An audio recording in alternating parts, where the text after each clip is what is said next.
சட்ட ரீதியாக அதாவது தொடர்புகளை பொறுத்த வரைக்கும் இப்ப நல்ல பாசம் அன்பு எல்லாம் இருந்து ரெண்டு உறவுகள் அந்யோன்யமான ஒரு தொடர்பு இருக்கு.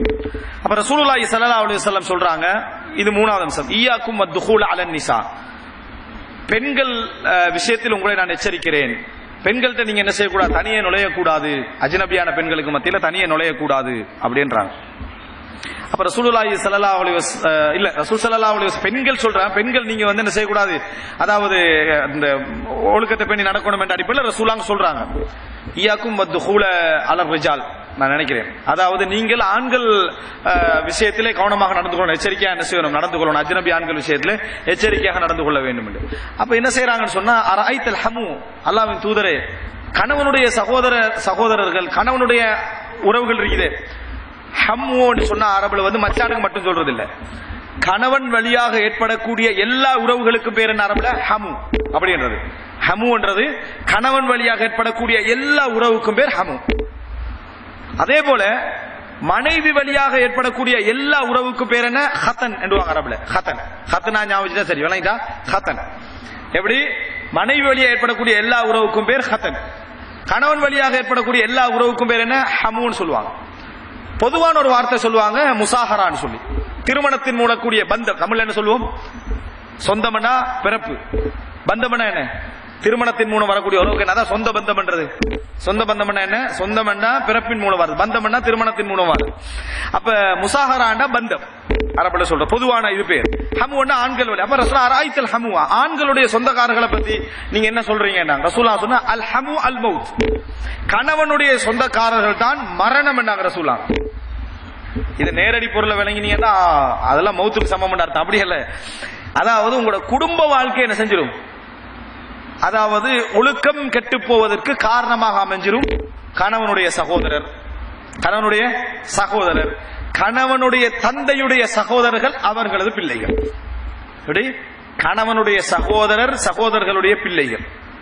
நம்ம சாட்சி வெளியமானு பேசிக்கிறதுக்கு அது இஸ்லாமிய அடிப்படையில் என்ன, அப்படி இல்ல, கணவனது சகோதரர், கணவனது சகோதரரது பிள்ளைகள் அஜ்னபியா இல்லையா, கணவனது சகோதரரே அஜ்னபி என்ன, அவங்களோட பிள்ளைகளும் என்ன அஜ்னபி தான்.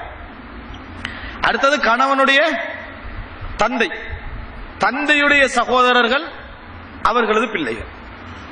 கணவனுடைய சகோதரர் அவர்களது பிள்ளைகள், கணவனது தந்தை அவருடைய சகோதரர்கள் அவர்களது பிள்ளைகள். கணவனுடைய தந்தை மட்டும்தான் என்ன நமக்கு மகரம், அவருடைய சகோதரர்களோ அவருடைய பிள்ளைகளோ என்ன மகரம் கிடையாது.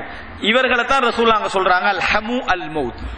மற்றவர்கள் விட இவர்கள் விஷயத்தில் நீங்க கவனம் எடுக்கணும் சொல்றாங்க, மற்றவர்களை விட இவர்கள் விஷயத்துல கவனம் எடுக்க வேண்டும். இதுல நம்மளுக்கு ஒரு ஃபிக்ஹ் கிடைக்குது. என்ன சட்டம் கிடைக்குது, நெருக்கமா இருக்கிறவர்களுடைய விஷயத்துல தான் மிக அவதானமா என்ன செய்யணும், இருக்கணும். தூரமா இருக்கிற விஷயத்துல பாதுகாப்பா இருக்கணும். செக்யூரிட்டி பாதுகாப்பு முக்கியம், இங்க அவதானம் முக்கியம். அங்க பாதுகாப்புண்டா அத்து மீறாம இருக்க, வரம்பு மீறாம இருக்க, ஏண்டா அவர் அந்நிய நமக்கு மரியாதை தர மாட்டான், நமக்குரிய பெருமை தர மாட்டான், நம்ம கூட அவனுக்கு பொறுப்பு இல்லாம இருக்கும். அதனால ஒரு சந்தர்ப்பம் கிடைச்சா நம்மளை வந்து என்ன தவறான முறையில பயன்படுத்திக் கொள்ள வாய்ப்பு இருக்குது, அது ஒரு பகுதி. ஆனா குடும்ப ரீதியாக மரியாதை தருவான், பொறுப்பு இருக்கும், எல்லாம் இருக்கும். ஆனால் தவறு செய்ய சான்சஸ் என்ன அதிகம், எச்சரிக்கையா இருக்கணும். நாங்கள் என்ன செய்யணும், அவதானமாக என்ன செய்யணும், இருக்கணும், எச்சரிக்கையா இருக்கணும். அதான் ரசூலுல்லாஹ் சொல்றாங்க அல் ஹமு அல் மௌத், கணவனுடைய சகோதரர்கள் அவர்களது பிள்ளைகள், கணவனுடைய தந்தையுடைய சகோதரர்கள் அவரது பிள்ளைகளில் நீங்கள் அவதானமாக என்ன செய்யணும், இருக்க வேண்டும். இதுலதான் நீங்க மிச்சம் என்ன செய்யணும், அவதானமாக இருக்கணும். ரசூலுல்லாஹ் ஸல்லல்லாஹு அலைஹி வஸல்லம். அப்ப காரணம் என்னண்டா, இவர்கள் வந்து கணவனுடைய சகோதரர் என்றனால நம்ம என்ன செய்வோம், அவருக்கும் நம்ம சந்தர்ப்பம் கொடுப்போம், நாமளும் சந்தர்ப்பம் கொடுத்து பழகுவோம். இது தவறுக்கான வழிவகைகளை என்ன செய்யும், ஏற்படுத்தும். இது தவறுக்கான ஒரு வழிவகைகளை ஏற்படுத்தும் அப்படின்னு ரசூலுல்லாஹி ஸல்லல்லாஹு அலைஹி வஸல்லம். இதுல நீங்க மிச்சம் அவதானமாக இருக்க வேண்டும். இதுல அவதானமாக இருக்கணும்டா இன்னொரு பகுதி நம்ம கட்டாயம் தெரிஞ்சுக்கணும். அது என்ன அப்படின்றால், நெருக்கமா பழகுகின்றவர்கள் இருக்கிறாங்களே, பொறுப்பில் உள்ளவர்கள், கணவன் மனைவிக்கு, மனைவி கணவனுக்கு, தங்கச்சி தாத்தாவுக்கு, தாத்தா தங்கச்சிக்கு, அண்ணனுக்கு, வாப்பா உமாவுக்கு, இந்த மாதிரி இருக்கிறவங்க என்ன செய்வாங்கன்னா கவனம் இல்லாத மாதிரியே இருக்கும். கணவன் என் மீது கவனம் இல்லை மனைவி நினைக்கிறது, மனைவி என் மீது கவனம் இல்லை கணவன் நினைக்கிறது, பிள்ளை என் மீது கவனம் இல்லை பெற்றோர்கள் நினைப்பது, பெற்றோர்கள் மீது கவனம் இல்லை பிள்ளைகள் நினைப்பது.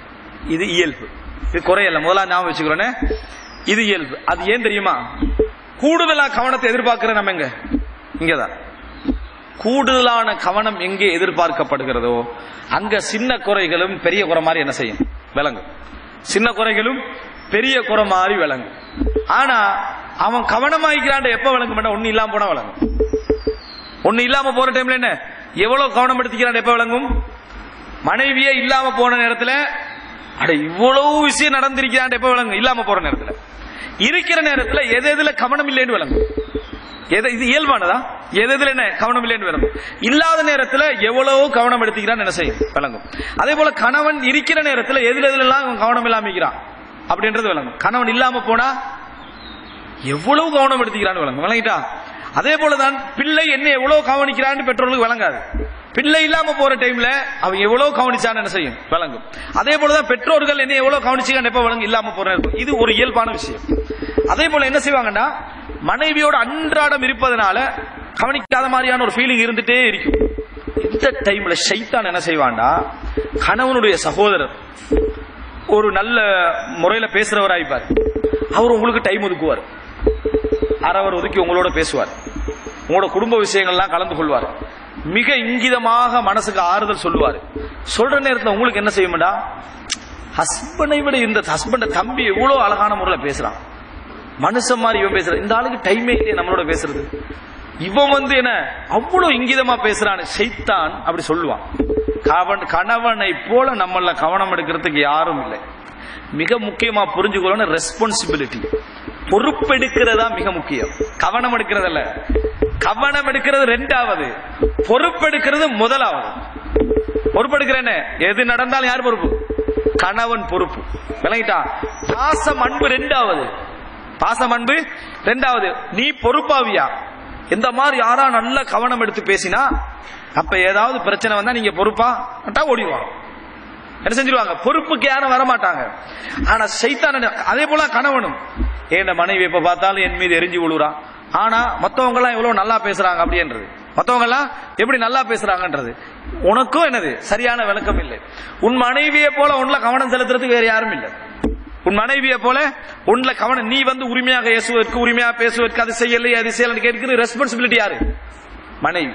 அதனால உனக்கு கேட்க முடியும். இதை நீ என்ன செய்யல, அங்க காட்டல, மத்த இடங்களை காட்டி பாரு, காட்டி பாரு, காட்டி பார்த்தால் அது பாசமா இல்லையான்னு என்ன செய்யும் விளங்கும். ரசூலுல்லாஹ் சொன்னாங்க, மன் ஹப்பப இம்ரஅத்தன் அலா ஜௌஜிஹா ஃபலைஸ மின்னா. யார் கணவன் மனைவிக்கு எதிராக மனைவியை திருப்புகிறாரோ அவர் எங்களை சார்ந்தவர் அல்ல. நாங்க ரசூலுல்லாஹி ஸல்லல்லாஹு அலைஹி வஸல்லம் கணவனுக்கு எதிராக மனைவி திருப்புறன்னு சொன்னா ஆறுதலா பேசுற மாதிரி பேசுறது, ஆறுதலா பேசுற மாதிரி பேசுறது, உள்ளத்தை புரிஞ்சு பேசுற மாதிரி பேசுறது, இதெல்லாம் நயவஞ்சகத்தனம். இதெல்லாம் ஒரு பெண்ணுக்கு என்னத்தை உணர்த்தணும், உன்னை கணவனை போல உனக்கு பொறுப்பெடுக்கிறோம் யாரும் இல்லை. மனைவிக்கு என்ன உணர்த்தணும், அத கணவனுக்கு என்ன உணர்த்தணும், மனைவியை போல உனக்கு ரெஸ்பான்சிபிலிட்டி யாரும் என்ன இல்ல. மற்றதெல்லாம் அந்தந்த சந்தர்ப்பத்துக்கு போலியான வார்த்தை ஜாலங்களாக இருக்குமே தவிர உண்மையாக என்ன செய்யாது இருக்காது. எனவே இந்த பகுதியை நீங்க புரிஞ்சுட்டீங்கன்னு சொன்னால் இந்த குடும்ப ரீதியாக மச்சானுடைய ஆறுதல், அந்த ஆறுதல், இந்த ஆறுதல் பொய்யத்தை என்ன செய்வீங்க, பொய்யன்னா பொறுப்பற்ற ஆறுதல்கள், பொறுப்பற்ற ஆறுதல்கள் என்பதை என்ன செய்யணும் நாங்க புரிந்து. பொறுப்பு தான் ஃபர்ஸ்ட், பாசம் கவனம் எல்லாம் செகண்ட். ஆரம்பத்தில் பாசம் அன்பு இருக்கும், அதுக்கு பிறகு பொறுப்பு பெஸ்ட் ஆகிரும், பாசம் அன்பு ரெண்டாகிரும். அதுதான் குடும்ப வாழ்க்கை. ஃபர்ஸ்ட்டுக்கு பாசம் அன்பு பெஸ்ட் ஆகி பொறுப்பு ரெண்டாயிருக்கும். பொறுப்பு ரெண்டாவது, அதெல்லாம் பிரச்சனை, நம்ம வாழலாம் மாதிரி இருக்கும். ஒரு 6-7 மாசம் போகல பாசம் அன்பெல்லாம் ரெண்டாவாயிரும், முதலாவது பொறுப்பாயிரும். நான் பொறுப்பாயிருக்கணும், பார்க்க வேண்டிய கடமையில் இருக்கிறேன், நான் செய்ய வேண்டிய கடமையில் இருக்கிறேன், அது செய்யணும் இது செய்யணும், இப்படி என்ன செஞ்சிடும் பொறுப்பு வந்துடும். எனவே அதுதான் வாழ்க்கை, அதான் என்ன வாழ்க்கை. இந்த அடிப்படையில் ரசூலுல்லாஹி ஸல்லல்லாஹு அலைஹி வஸல்லம் அவர்கள் சொன்ன இந்த விஷயத்தை பேணிக்கொள்ளணும். இந்த விஷயத்தை பேணுவதில் பல சட்டங்கள் இருக்கு, பல சட்டங்கள் உண்டு. இந்த சட்டங்கள் விஷயத்துல ஒருவர் மச்சானோட பேசுறது பிழை இல்ல, இஸ்லாமிய ஆடை அணிஞ்சிக்கண்டு சோலை சுத்திக்கண்டு நம்ம மறைய வேண்டிய அளவுக்கு மறைஞ்சிக்கண்டு, அபாயாவே போட்டு பேசணும் பண்றதில்ல, நம்ம மறைக்க வேண்டிய அளவுல மறைச்சிட்டு என்ன மச்சானோட பேசுவது பிழை இல்லை, திரைக்கு பின்னால் இருந்து பேசுறது பிழை இல்லை, கணவன் இருக்கிற நேரத்தில் பேசுறது, சலாம் சொல்றது, கேள்விகள் கேட்டுக்கொள்வது பிழை இல்லை. அதே நேரம் எல்லையற்ற அதாவது பேச்சுக்கள் இருக்கும், இவைகளை என்ன செய்யணும் தவிர்த்துக் கொள்ளணும். ஃபித்னா வரவழைக்கக்கூடிய பேச்சுக்கள் என்ன செய்யணும் தவிர்த்துக் கொள்ள வேண்டும். ஒரு பெண்ணுக்கு தெரியும் எந்த பேச்சு ஃபித்னா வரவழைக்கும், எந்த பேச்சு ஃபித்னாவை என்ன செய்யாது வரவழைக்கான்னு ஒரு பெண்ணுக்கு தெரியும். அந்த மாதிரியான பேச்சுக்கள் என்ன செய்யணும் தவிர்த்துக் கொள்ள வேண்டும். அடுத்தது நம்பிக்கையான என்ற ஒரு பகுதி உலகத்தில் உண்டு, எல்லாருமே நம்பிக்கை இல்லைன்றதல்ல, நம்பிக்கையான பகுதி ஒன்று உண்டு. அந்த சந்தர்ப்பங்களை உதவி செஞ்சுக்கிறதும் என்னது தவறு இல்லை. ரசூல் ஸல்லல்லாஹு அலைஹி வஸல்லம் அவர்கள் ஒரு பிரயாணத்தில் வந்து கண்டிக்கிறாங்க, கிட்டத்தட்ட ஒரு 10 கிலோமீட்டர் தூர அளவிலான ஒரு பிரயாணம் வந்துட்டு இருக்க பாக்குறாங்க. தண்ட மைனி யாரு, அஸ்மா ரலியல்லாஹு அன்ஹா, ஆயிஷா ரலியல்லாஹு அன்ஹா சகோதரி, வந்து குதிரைக்கான உணவுகளை சுமந்து வந்து கண்டிக்கிறாங்க. குதிரைக்கான உணவுகளை சுமந்து வந்து கண்டிக்கிறாங்க. அப்புறம் ரசூல் ஸல்லல்லாஹு அலைஹி வஸல்லம் அவங்களை கண்ட உடனே வண்டியை நிப்பட்டி, அதை ஒட்டகத்தை நிப்பட்டி ஒட்டகத்தை பணிச்சாங்க. ஒட்டகத்தை பணித்தார எதற்காக? சகோதரி அந்த மதினியை ஏறுவதற்காக பணிச்சாங்க. ஏன்னா ஒட்டகத்துல வந்து ஒரு திரிவில் மாதிரி வைங்க, ஒரு திமிழுக்கு பின்னால் உட்காரலாம், அதுக்காக பணிச்சாங்க. இவங்களும் அப்படியே கூடிய தலையில வச்சுட்டு நின்ட்டாங்க, அந்த பொருளை வச்சு நின்ட்டாங்க. ரசூலாங்களும் ஒன்னும் சொல்லல, ஒரு 2-3 நிமிஷம் அப்படியே நிக்கிறாங்க, ஒருத்தர் ஒன்னும் பேசிக்கல. ரசூலா ஒட்டகத்தை எடுத்துட்டு என்ன செஞ்சிட்டாங்க? போயிட்டாங்க. ஒட்டகத்தை எடுத்துட்டு போயிட்டா இவங்க ஏறவும் இல்லை, அப்ப இந்த பேச்சு நடக்கல. இப்படி ஒரு சம்பவம் நம்ம குடும்பத்தில் நடந்தா அது பெரிய ரகலையா பேரு. என்னது? ஓராப்ப கொண்டு ஒரு வாகனத்தை ஒரு பாதுகாப்பு கேட்ட பார்த்தா என்னமோ பெரிய இவங்க மாதிரி என்னது நின்றுட்டு இருந்தாங்க. இதுக்கு புறவு பாரு நாங்க இப்படி ஒரு சண்டையா மாத்திப்பாங்க, அத ஒரு சண்டையா மாத்திருப்பாங்க. ஆனால் அஸ்மா இல்லாம வீட்டுக்கு வராங்க, வந்து சுபைர் இல்லாம சொல்றாங்க, ரசூல் ஸல்லல்லாஹு அலைஹி வஸல்லம் வந்தாங்க, இப்படி நிறுத்தினாங்க. நான் ஏறல, ஏன் தெரியுமா? ஃபஸ்தஹைது அன் நஸீர மஅர் ரிஜால், ஆண்களோடு போக நான் வெட்கப்பட்டேன். யாரு? ரசூலுல்லாஹ், அப்துர் ரஹ்மான் இப்னு அவுஃப், இந்த மாதிரி நபி தோழர்கள், இந்த ஆண்களோடு பிரயாணம் செய்ய நான் வெட்கப்பட்டேன். அப்ப பாருங்க, அவங்க எதுக்கு வெட்கப்பட்டாங்க, நம்ம எதுக்கு வெட்கப்படணும்? விளங்கிட்டா? ரசூலுல்லாஹ்வோட போறதுக்கு கொஞ்சம் வெட்கமாயிருச்சு, அப்துர் ரஹ்மான் இப்னு அவுஃபோட போறதுக்கு என்ன வெட்கமாயிருச்சு அப்படின்னு சொல்றாங்க. அவங்க எல்லாம் இருக்கிற அந்த பிரயாணத்துல போறதுக்கு ஒரு மாதிரியா இருந்துச்சு அப்படின்றாங்க. அப்ப சுபைர் பின் அவ்வாம் சொன்னாங்க, நீங்க வண்டியில கூட ஏறி வந்திருக்கலாம், நீங்க சுமக்கிறது எனக்கு பாரமா என்ன செய்து இருக்குதுன்னு சொல்லி சுபைர் பின் அவ்வாம் சொன்னாங்கன்னு வருது. அப்ப இதே இமாம் புகாரி தலை போடுறாங்க, இருக்காபுல் அஜ்னபியா, ஒரு அஜ்னபி பெண்ணை நம்ம வண்டியில் அழைத்து கொண்டு போகலாமா அப்படின்னு. அதாவது இது போன்ற ஒரு சூழ்நிலை ஏற்படுகிற நேரத்தில், இது போன்ற சூழ்நிலையா ஒரு சொந்த கணவனுடைய சகோதரி எங்கேயா ஒரு தூரத்திலிருந்து வார நேரத்தில் உங்களை ஒரு இடத்துல காண்றாரு, அழைச்சிட்டு வர வேண்டிய வண்டி ஃப்ரீயா வருது, பின்னால உட்கார்ந்து என்ன செய்யலாம், வரக்கூடிய ஒரு சிச்சுவேஷன்லேக்கு அழைத்து விட்டு வருவதற்காக நேரத்தில் இவங்க 2 பேருக்கு இடையில எந்த விதமான சந்தேகமும் இல்லை, குடும்பத்தில் எந்த விதமான பார்வையும் என்ன இல்லை, இது வந்து ஒரு தவறாகவும் என்ன செய்ய மாட்டாங்க, நினைக்க மாட்டாங்க. தேவை நிமிர்த்து அப்படி ஏத்திட்டு வந்தா என்ன மார்க்க ரீதியாக தவறு என்ன இல்லை என்பதை தான் இந்த செய்தி என்ன செய்து காட்டுது. ஆனா இதையே வளமையா செஞ்சா தவறு. தேவை நிமித்தம் ஒன்று நடந்தால் அது தவறு என்ன இல்லை இடத்த ரசூலாங்கிற அதே செயல் காட்டுது.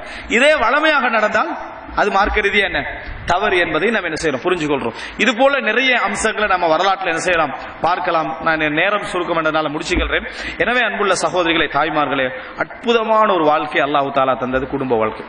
குடும்ப வாழ்க்கை இருக்கிறதே, சின்ன சின்ன பிரச்சனைகளும் சின்ன சின்ன சச்சரவுகளும் எங்கட புரிந்துணர்மைகளும் இயல்புகளை புரிஞ்சு கொள்ளாத தன்மைகளையும் கொஞ்சம் நீக்கி, கொஞ்சம் ப்ரோட் மைண்டோட, கொஞ்சம் விரிந்த மனநிலைகளோட சில விஷயங்களை அணுகினால் வாழ்க்கையில் எத்தனையோ பிரச்சனை ஈஸியா என்ன செய்யலாம், தீர்த்து விடலாம். இந்த பிரச்சனைகளை நினைத்துட்டு கொண்டு போக வேண்டிய அவசியமே இல்லை.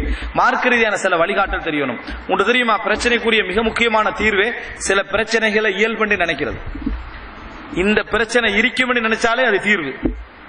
இது ஒரு, அதாவது சில விஷயங்கள் இருக்கு, பிரச்சனை இருக்கும், அதுல அப்படி பிரச்சனை இருக்குன்னு நினைச்சாலே என்ன அது இயல்பா மாறிடும். எனவே அந்த மாதிரி ஒரு வளமை நம்ம வாழ்க்கையில கொண்டு வந்துட்டோம் சொன்னால் நிறைய விஷயங்களுக்கு அதை என்ன செய்யும், தீர்வாக அமையும். அல்லாஹ் ரப்பல் ஆலமீன் சிறந்த ஒரு இஸ்லாமிய குடும்ப வாழ்க்கையை நடத்துவதற்கும் புரிந்து நடப்பதற்குரிய ஆற்றலை அல்லாஹ் தஆலா அனைவருக்கும் தந்தருள் பாலிப்பானாக. ஹாதா மா இன்தி வல் இல்மு இன்தல்லாஹி வ அகூலு கௌலி ஹாதா வ